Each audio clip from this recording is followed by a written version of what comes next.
And then you subtract all of your eating out. You subtract all of your extra gas money from traveling to and fro, two separate people in two separate cars.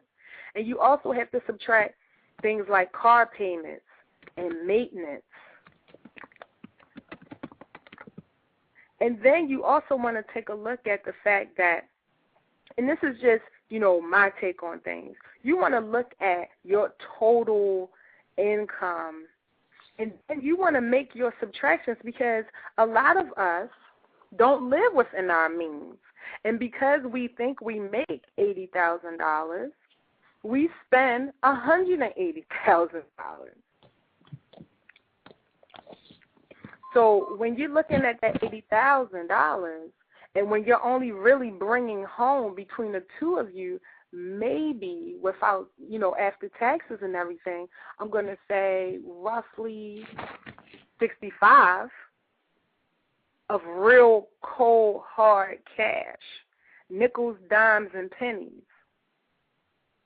There's a big difference. There's a big hole in the middle. And then you have to think about, if both parents are out working, then you have other costs, and you have other variables. So we're talking about overcompensating.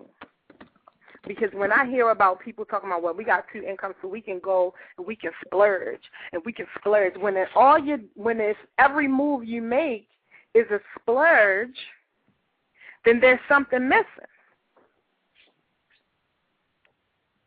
And that's not even to really deal with the fact that when two parents are out of the house, a lot of times they do overcompensate with gifts.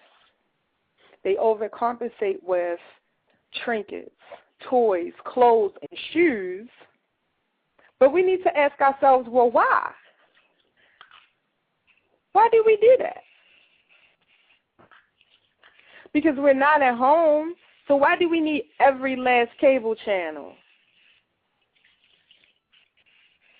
You're not at home.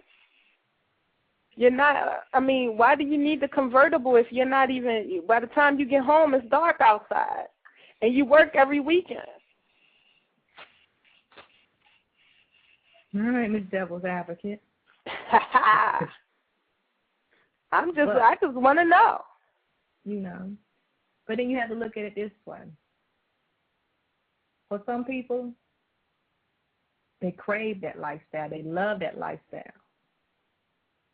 But at what cost? And that's the question. You brought up great points in regards to, well, now you're buying things you're not even using. It's being wasteful. You're buying sympathy gifts for the kids because you're not at home. And you want them to know that, hey, I'm working so I can provide for you. I love you, but I can't come in that basketball, football, track meet, but I love you. So I'm going to give you this in place of my love. But it's not always bad having that two-family income.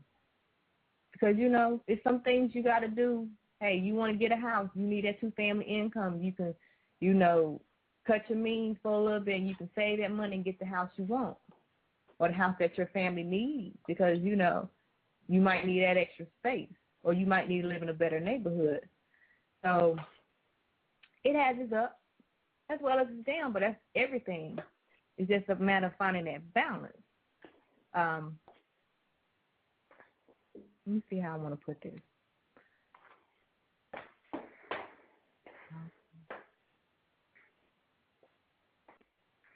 Like, okay, my two-family income situation. Bills got paid. We ate out. Things were fine. It felt tight because the extra things I wanted to do, I really couldn't do unless I gave something up. But that situation was different because we didn't have any children. So that makes a difference if it's just two adults. But when you start bringing children in the picture, you have to realize whether or not you have to have some of the things you're accustomed to. Now, if you can afford it, by all means, do you. But as you brought up, you got things to deal with like child care. both of you working, and now you got to pay child care. And child care is anywhere from $500 to $1,000 per one child, whether they're in Pampers or they're walking on potty trains. You know.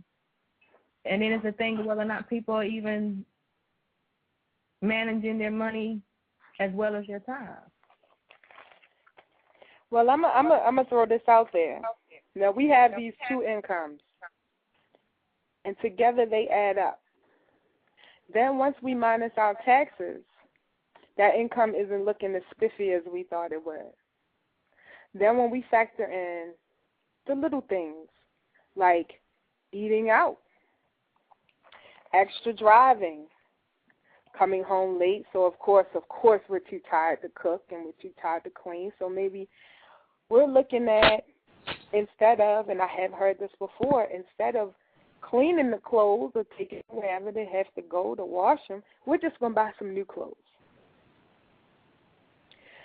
But there's a little thing called, where is the flexibility in that? You are still in a two-income household, and you're still living from paycheck to paycheck, which I have heard is very common. We get in over our heads because when we go together to buy this house, they tell us that we're approved for $500,000 instead of keeping things to the point where we can manage them and maybe buying a $150,000 home. But my question always is, well, how does those dreams and those wants play a part for our families? I mean, for the emotional health of our families, for the spiritual health of our families. Where does the two-income household play a role? Where we're looking at raising our children, and mom's at work and dad's at work all day, we need to look at the fact that a lot of times our children suffer from a lack of attention. I'm not just saying that you don't come home and give them hugs and kisses. I'm talking about that real lack. When you've been working 10 hours a day and dad's been working 10 hours a day, and all you want to do when you get home is just sit down, just for a moment and gather yourself. We're sending our children into a world that's basically unprotected. So, and we're talking about giving up things like eating out, to be a one-income household. We need to be thinking about the more serious things that we give up to be a two-family income household.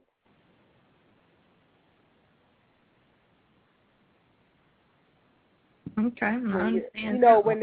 When the children are out for 10 hours a day, they're dealing with the pressures of other people's moral standards and codes. They're dealing with the influence of their surroundings, be them what we thought was good because we're paying high price for it, or bad, whether we're paying a low price for it. We have to deal with the fact that our children are growing up, without us, even though we're telling them constantly that we're working for them. What's your take on that? Well, in regards to that one, I feel where you're coming from because, I'm a mother myself. But then you have people who are saying, I have no choice. My children will understand. I'm doing this to better them. I got to put money in the account so they can go to college and do something, with themselves. So they don't have to work as hard as I have to work, or they can get paid, close to what they're worth. Those are all great things.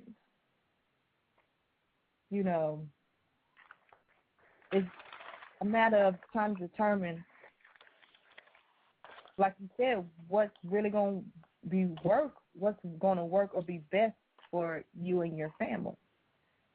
Some people, they're living the dreams that their parents wanted them to have. They went to college, or they have a nice paying job with benefits.